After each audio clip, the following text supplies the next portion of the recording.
1 பேதுரு 5ஆம் அதிகாரம் 10ஆம் வசனம், கிறிஸ்து இயேசுவுக்குள் நம்மை தமது நித்திய மகிமைக்கு அழைத்தவராய் இருக்கிற சகல கிருபையும் பொருந்திய தேவன் தாமே கொஞ்ச காலம் பாடுபணிக்கிற நம்ம என்ன செய்வாரா?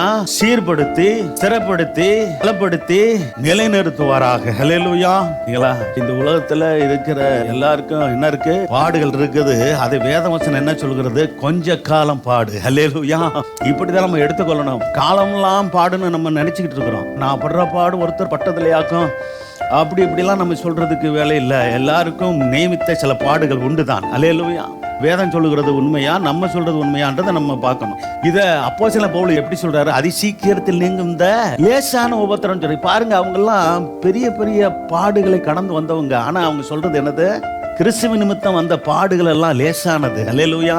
அந்த மைண்ட் செட்டுக்குள்ள வரணும். என்னது? எனக்கு வருகிற பாடு ஆமா லேசாவே போய்விடும். அல்லேலூயா.